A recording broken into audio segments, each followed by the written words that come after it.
Shaal-Muzar stood in the shadows of the corridor that led to the great throne room of the Court of Demons. Within, the thrones of the Law Sayers waited, ready to annihilate anyone who tried to sit in them without authority. He could feel their call, a whisper skittering across his mind, a gentle singing in his heart, a curiosity as to how the stone and bronze and crystallized blood might feel beneath him. Like everything in this, they longed to kill, but Shaal-Muzar had no ambition for thrones. He knew he could not do his work while an army of demons sought to displace him, so he stood where he always stood, and allowed the shadows to gather around him like a cloak. Through the doorway at the other end of the corridor, a figure strode, an impossible collection of limbs and thorax, heads and mandibles that almost defied comprehension. Its many faces were a convoluted mess of features, the true face constantly shifting and hiding in the tangle. In its hands was a book, bound in dull red leather from the skin of a child cut away by a willing father, held tight as one would a newborn. Shaal-Muzar had learned, centuries before, that it was easier for most beings to be near the creature when they just avoided looking at it altogether. The ebb and flow of the flesh proved to be too sickening, even for the demons of the abyss to follow. So that is what he himself had done. Shadow was not just an absence of light, after all. It was an absence of the unusual. It was the easy flow of patterns and behaviors that had previously established themselves as normal. Belbereth.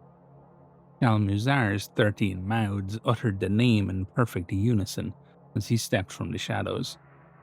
The belt of skulls at his waist, the remnants of former lords of men, rattled as he moved. The ring of his armored feet against the cold basalt of the floor was a portent of a coming death. As a man, he had walked gently, his footsteps little more than the slithering of a serpent, his whispers arriving in the ears and nestling in the minds of the very kings whose skulls now hung around his waist. As he was now, in this moment, revealing himself, he allowed himself the joy of honesty, the rare elegance of truth. His mouths, always lying, had uttered the true name. His footsteps had echoed against the walls. He was unveiled, his intent burning within him, and he knew the creature before him finally saw him for what he was, the same way he saw the reality of his foe. Prey and predator in perfect understanding. He stared into Belbereth's true face and he saw the horror there. It had been millennia since anyone had looked Belbereth in the eyes, had plucked from its rotten, abused and complex form that real face. Shaal-Muzar had managed to stare past the affectation and illusion to what was beneath and looked deep into its soul, and what he saw there was pathetic and weak, as he knew it would be. He felt the disgust rise up in him that such a thing had been allowed to climb so high.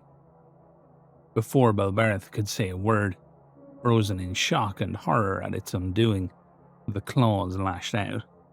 The cuneiform etched into them burned, and they slid past the false reality that Belbereth wove about itself, crashing into the frail form within, the left claw crushing the skull with one deft strike, the right closing around the too-thin chest, snapping ribs and crushing the black tar-filled pustule that acted as a heart. Belbereth collapsed without a word, the dull thump of the fleshy construction it had built around itself sounding hollow and small, now that the majesty of it had been revealed to be a lie. The body was a puppet and a portal, a means to another reality that nothing should have been able to pass. But Shaal-Muzar had long ago learned how to slip through it, and he had waited so very long to cut these strings. The book tumbled out of its hands, and he leaned down to pick it up. Within would be all the names he needed, for Belbereth, ever the studious researcher, would have done all the work for him. He flicked through the book, the crushing claws surprisingly deft and gentle at the task, and tore from it the pages he needed. He had little desire to keep Bilbert's secrets for him now that the creature was dead. Let everyone see him for what he was. A liar and a conniver who was not equal to his task. A weakling and a worm who had survived only as long as his betters had allowed him to. A pathetic blight who thought himself above his station. But the names he would keep for himself. Each one was a demon who had sought to change the lords who sat upon the thrones. Each one willing to play the required role to make that happen. Such names would be useful, and they would be as lost as ships amongst the storm now that Bilberth was dead. Shaal-Muzar had no longing for the thrones, but his masters had no longing for change either. Bilberth had plotted, thinking to take steps out of the shadows and earn a seat for himself.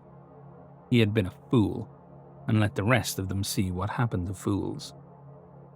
As he left the hall, the crumpled mess of what had once been Bilberth behind him, he allowed himself the memory of the shock upon his enemy's face as the web of lies came so easily undone. No, this was not a game for fools, and those who had let their greed dull their vision. Shaal-Muzar thought of his own dreams, the things he wanted for himself. His mind turned to the pages, the names there written in blood, hidden now amongst the folds of his robes. He had no desire for thrones. For now, at least.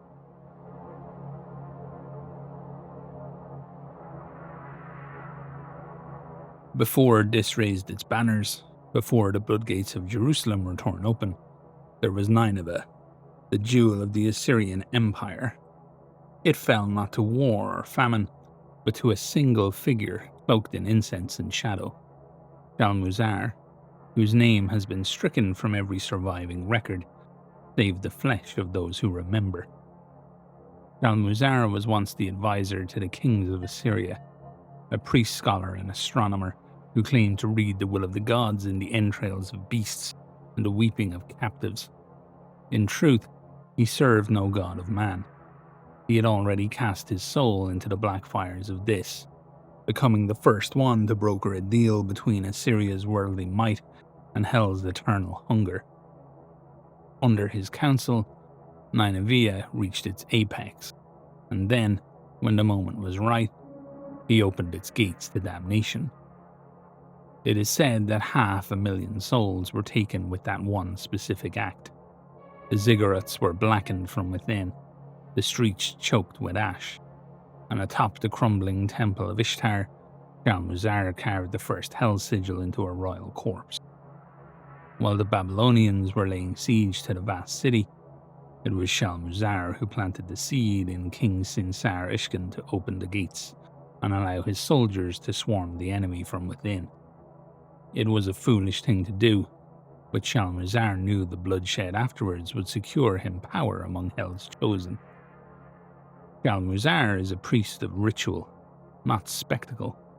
Even in this, he practices the unclean rite of drawing hermetic circles, using them to orchestrate the suffering of the wretched. His true strength is in his goetic dominion, and in the ancient laws of infernal pacts which he alone remembers. When brought to the battlefield to bring war to the faithful, he prefers to engage his foes head-on. His arms terminate in great ossified claws, etched with prayers in reversed cuneiform, a demonic relic and gift for his great service to the court. His blows tear through body and blessing alike.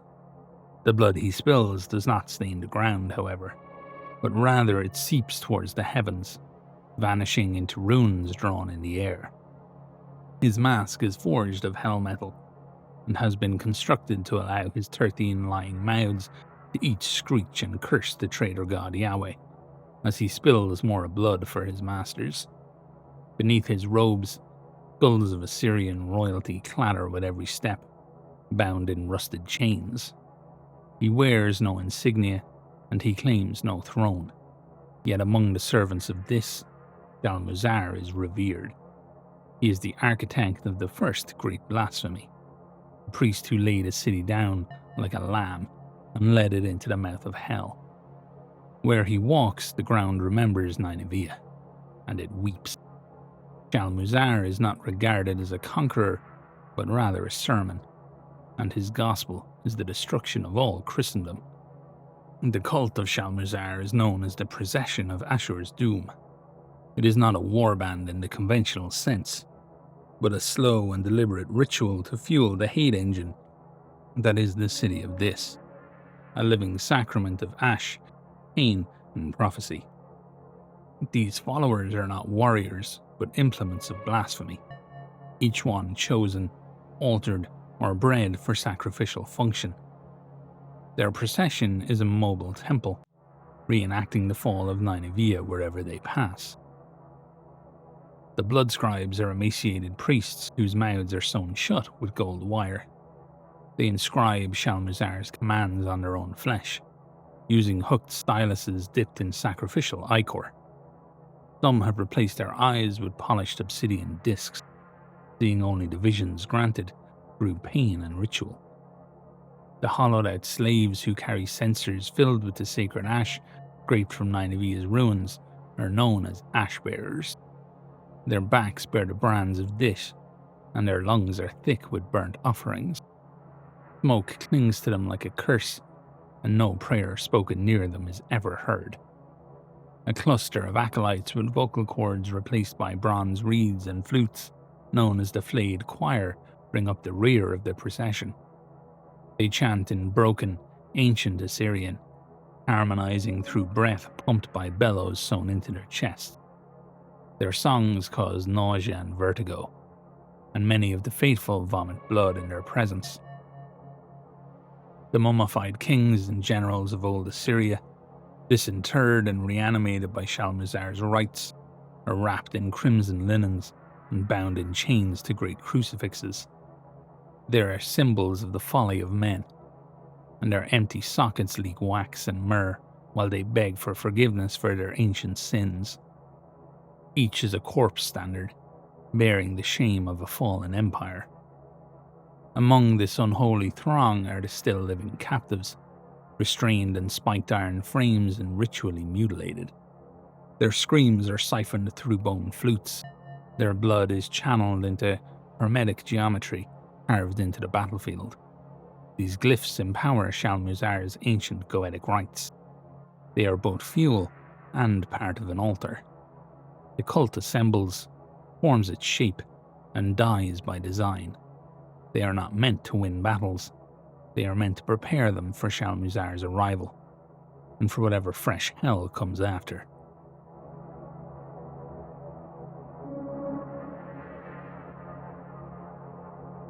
Due to mission preparedness requirements, reader will have received temporary access to file on subject Shaal-Muzar. Shaal-Muzar, the Dirge of Nineveh, otherwise known as the Whisper in Dust, or Hell's first priest. Subject is an infernal entity of priest caste origin, believed to predate the formal structure of the Court of the Seven-Headed Serpent. Historical consensus places his mortal origin in Nineveh, capital of the Assyrian Empire, though his name has been stricken from historical record and preserved only through occult transmission and infernal gospel. Shaal-Muzar is responsible for the first known theological betrayal, wherein a mortal figure knowingly brokered his city's fall to his acts resulted in the spiritual obliteration of over 500,000 souls, and the blasphemous subjugation of Assyrian theocracy to the court of Dis. He is considered the architect of the first true, carved into the royal corpse of King Sin-Sar Iskan atop the Temple of Ishtar. Shaal-Muzar is not a battlefield commander, but a ritual tactician. His strength lies in his dominion over Goethic law, the manipulation of infernal contracts, and sacrificial rites carried out through field geomancy. He is known to carry no standard, display no allegiance, and claim no throne, yet his passage is honoured by the rulers of Dis. The entity stands at an estimated 2.7 meters in height, draped in tattered ceremonial robes, stitched from scorched Assyrian silks and dried ritual linens. Subject's movement is solemn and deliberate, often accompanied by the chiming of chain-bound relics carried within his garments. Subject's face is obscured by a mask forged of infernal alloy, fitted with 13 distinct mouths spaced radially. Each mouth is capable of independent speech, but can also recite divergent scripture in unison. These vocalizations can induce hallucination, nausea, or spiritual instability in exposed personnel. The subject's arms terminate in ossified claws, etched in reverse cuneiform. These limbs have demonstrated the capacity to tear through consecrated wards, reinforced bulkheads, and with equal ease. He bears no identifiable insignia or infernal rank markings, though bound skulls of Assyrian royalty clatter beneath his robes, affixed by rusted iron chains. All known appearances are accompanied by gravitational anomalies wherein blood flows upwards from fresh wounds, forming ephemeral sigils in the air before dissipating. Deep field analysis confirms the presence of embedded glyphwork across the subject's torso and limbs. These function as ritual anchors, sustaining his presence in contested space and empowering infernal liturgy. Shaal-Muzar engages only when liturgical conditions are met. His appearances are always preceded by sacrificial preparation, the activation of battlefield sigils, and the emergence of his retinue, precision of Ashur's doom. He operates as both combatant and blasphemous anchor. His blows are not simply destructive, they are sacramental. Each act of violence advances a complex liturgy designed to desecrate holy ground and corrupt metaphysical integrity. When his rites are complete, residual sanctity cannot be restored without site-wide immolation. The procession is not an army, but rather it is a mobile altar. All members serve a ritual purpose. Blood scribes are emaciated priests with mouths sewn shut in gold, etch decrees onto their own flesh using hooked stelaces. Some have obsidian in place of eyes.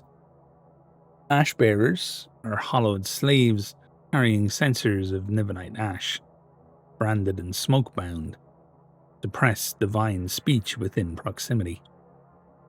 The flayed choir, acolytes with vocal cords replaced by bronze reeds, their breathing is modulated by chest bellows. Hymns induce vomiting, vertigo, and spiritual rapture. Mummified kings are reanimated rulers crucified and shrouded in crimson linen. They act as shame banners. They leak wax and myrrh whilst wailing continuously. Living captives are crucially important. Restrained in iron frames, the blood is siphoned through bone flutes into hermetic battleglyphs used by Shaal-Muzar to empower spells. All procession members are ultimately sacrificed by design. The cult is intended to prepare, not persist. Initial intelligence contact, site, year 1847 AD. First confirmed appearance of subject during collapse of fortified cathedral site. Procession detected 3 days prior, moving through occupied ruins under heavy mist and ritual smoke. New Antioch agents filed first-hand reports of ash-bearers forming a glyphic perimeter. Survivor testimony. We thought it was weather at first. Then the choir began to sing and the sky went dark. He walked across the field like it was a page in scripture. When he struck, the altar split and began to bleed. Casualty report. 4,300 confirmed killed in action. 3rd Crusade engineers, 8 infantry cathedral company. 9 ecclesiarchs unrecovered, presumed ritually consumed. Soil now rejects all sacraments. Depression attempt, Operation Glass Bell in the year 1850 AD. Objective, terminate subject during summoning at deployment of glyph dampening regiments.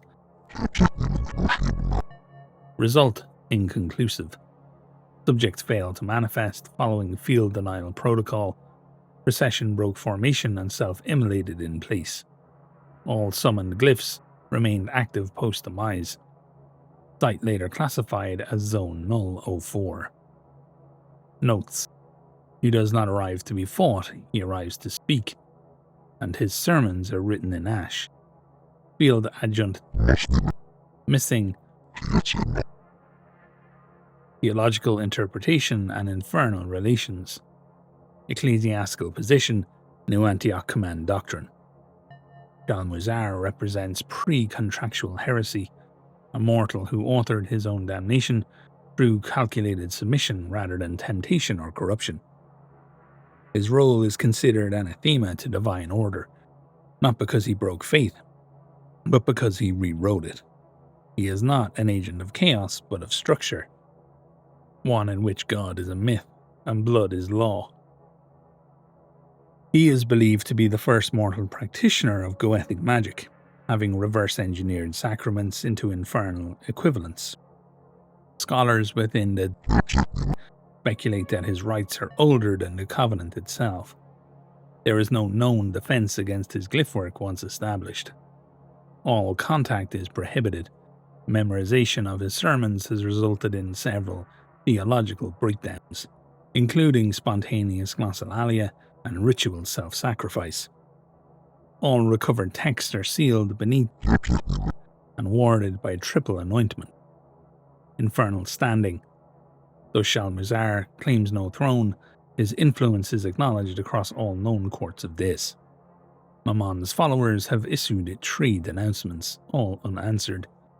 Beelzebub's followers refers to him as the architect of the lie, yet avoids direct confrontation. Asmodeus's followers are rumored to have sought alliances, yet his emissaries have never returned. Shaal-Muzar's procession often passes unchallenged through territory dominated by heretics. His presence is treated not as an incursion, but a liturgy in progress, to be neither interrupted nor witnessed. He is not a demon, he is a memory, carved in ash, sung in pain, buried beneath scripture. Directive inscription, containment. Strategic risk summary. Shaal-Muzar is not a tactical threat, he is doctrinal collapse. His presence is not meant to destroy sites through force, but to rewrite the spiritual architecture upon which faith is built. He replaces sacrament with ash, prayer with profane geometry, and hierarchy with ritualized silence. Combat against Shaal-Muzar is not a combat, it is liturgical opposition. The theatre becomes his sacrificial altar, and any who bleed upon it become unwilling participants in his sermon. Territories touched by his rites become doctrinally unclean and irrevocably severed from ecclesiastical jurisdiction. Standard sanctification fails.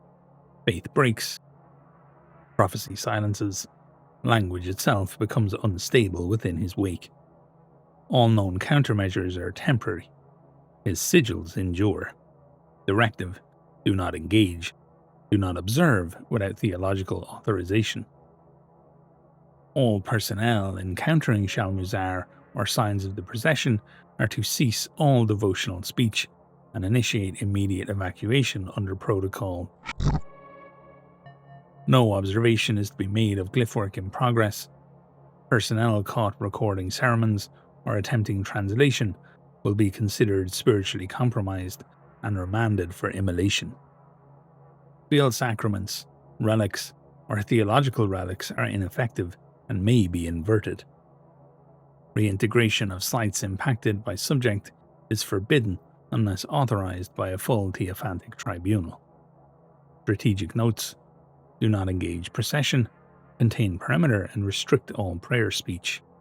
Subject is ritually bound, cannot manifest without preparatory blood work. Presence renders all ecclesiastical sacraments inert within 1 kilometer. The best countermeasure: preemptive saturation fire followed by sanctioned glyph burners. Authorization: Director, Office of Irregular Hostilities.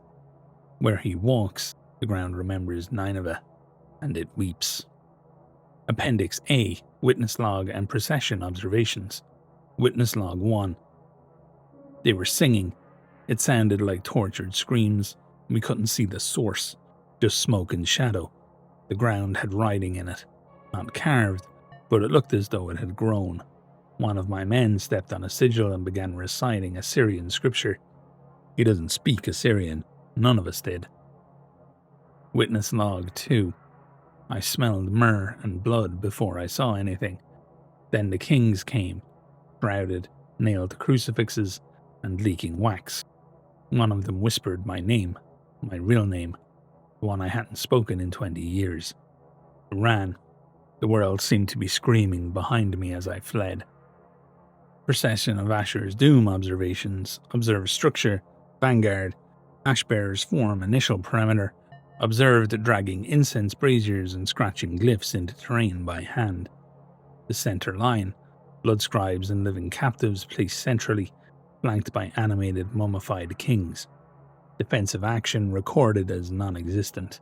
Effect appears to be deterrent through psychic emphatic interference. The rear blade choir operates in triad formations. Musical emissions may vary in pitch and function. Recorded effects include hallucination, nausea, temporary aphasia, and full doctrinal disassociation. Procession moves against prevailing wind and ignores terrain limitations. Formation is ritually perfect. Sigils match recovered diagrams from smoke density increased with proximity to subject. Audio distortion begins at 200 meters and becomes fatal at 50 meters if unshielded. Procession members do not retreat. On suppression attempts, procession will self-immolate in sequence, often triggering local glyph resonance and site collapse. Survivors consistently experience insomnia, prophetic intrusion, and self-inflicted ritual wounds within 72 hours.